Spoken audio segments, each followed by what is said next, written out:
Every great idea started with a single thought. Today, we're going to the source. Welcome to Imaginary Interviews. For as long as history has been recorded, a single story has been told, a story of humanity, seen through one primary lens. This story has defined a universal subject, a man, and cast the other, the woman, as a secondary figure, a mysterious and elusive being defined by her relationship to him. The world was built for him, by him, and in his image, leaving her to navigate a landscape where her identity was not her own, but a reflection, a myth, a construct. But what if this story is not a truth, but a lie? What if the woman is not a static category, but an active becoming? Our guest today is the woman who dared to deconstruct this myth, a philosopher and writer who argued that one is not born, but rather becomes a woman. She is the one who revealed the intricate web of culture, economics, and history that has defined the other and called for a radical freedom for all of humanity. Born in Paris, France in 1808, Simone Lucie Ernestine Marie Bertrand de Beauvoir was a philosopher and writer who became a central figure in 20th century existentialism. Raised in a devout Catholic family, she soon broke away from her religious upbringing to pursue an intellectual life. Her passion for philosophy led her to study at the prestigious Sorbonne, where she met Jean-Paul Sartre, her lifelong intellectual partner. Beauvoir's life was a testament to her philosophy. She lived a non-traditional life, rejecting marriage and conventional domestic roles, and was a prominent voice in the political and social movements of her time. Her early works included influential novels and essays, but it was her monumental work, The Second Sex, published in 1949, that would establish her as one of the most important feminist thinkers in history. This work, a profound and comprehensive analysis of the condition of womanhood, would become a foundational text for the second wave of feminism and continues to shape our understanding of gender and identity today. Welcome to a dialogue that challenges the very foundation of our social reality. Our conversation today is a deep exploration of the ideas presented in a book that has profoundly influenced how we think about gender and identity, The Second Sex. Our discussion will revolve around our guest's central argument that woman is defined by society as the other, the inessential to man's essential. We will delve into her critique of the myths that have confined women and her urgent call for a radical freedom and responsibility, a freedom to define oneself through one's own actions and existence. Madame de Beauvoir, thank you for joining us. Let's begin with the title of your book. What do you mean when you say, the second sex? The second sex. When I wrote The Second Sex, I meant to convey the idea that woman has always been defined in relation to man. He is the subject, the absolute, the essential. She is the object, the inessential, the other. She is not defined by her own existence, but by her difference from him. This is the fundamental inequality I sought to expose. You famously wrote, one is not born, but rather becomes a woman.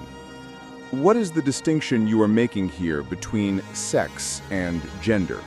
Sex is a biological fact, but woman is a social construct.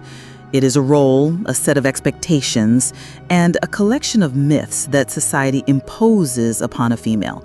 A girl is not born with an innate femininity. She learns to perform it. The social and cultural forces of her society shape her into what it means to be a woman. You often discuss the myths of womanhood. Can you give us an example? There are countless myths.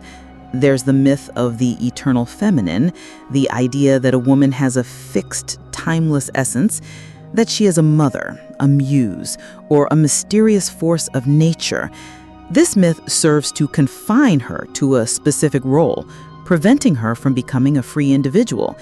It is a way for man to justify his own dominant position while celebrating her supposed mystical nature. You also speak of immanence and transcendence.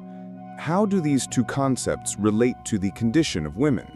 Man has historically been defined by his transcendence, his ability to act, to create, to shape his own world and the world around him. Woman, on the other hand, has been confined to a state of immanence, a passive, inward-looking existence focused on the domestic sphere, on her body, and on the repetition of daily life. The project of liberation is to move from a state of immanence to a state of transcendence. What, in your view, is the role of economics in this inequality? Economics is crucial. In a patriarchal society, men have historically controlled the means of production and the resources of society. This has placed women in a position of economic dependence, forcing them to rely on men for their survival. Economic freedom is a necessary precondition for true freedom. Without it, a woman cannot achieve an authentic existence. You argue that women must achieve a radical freedom. What does this freedom entail? It is not simply the freedom to vote or to work. It is the freedom to define oneself through one's own projects and choices. It is the freedom to exist as a subject, not as an object. It is the freedom to take on the full responsibility for one's own existence without relying on the myths or the definitions that society has provided. In your work, you are also very critical of the institution of marriage. Why? In its traditional form, marriage is not an equal partnership. It is an economic arrangement that often confines a woman to a state of immanence, forcing her to sacrifice her own projects for the sake of the family and the husband. It is an institution that perpetuates the myth of the other and makes it difficult for a woman to achieve her own transcendence. So, the ultimate goal is not to be equal to man, but to be an independent, free individual. The goal is to be a human being in the fullest sense of the word. We must move beyond the categories of man and woman and recognize that all of us are in a constant state of becoming. The liberation of women is not just a project for women, it is a project for humanity. It is about creating a world where every individual is free to choose their own destiny. Madame de Beauvoir, looking at the world today, a world of continued gender inequality, but also of great social and technological change, what do you see as the greatest challenge to women's liberation? I would see that while many of the overt legal and social barriers have been dismantled, the subtle myths and expectations remain. The greatest challenge is not just the external oppression, but the internal one. It is the temptation for women to accept the definitions that society still offers them, to define themselves through their appearance or their relationship to others. The struggle for freedom is not over. It has simply moved to a new front, a front in the mind and the heart of every individual. Simone de Beauvoir's philosophy is a powerful and enduring call for radical freedom.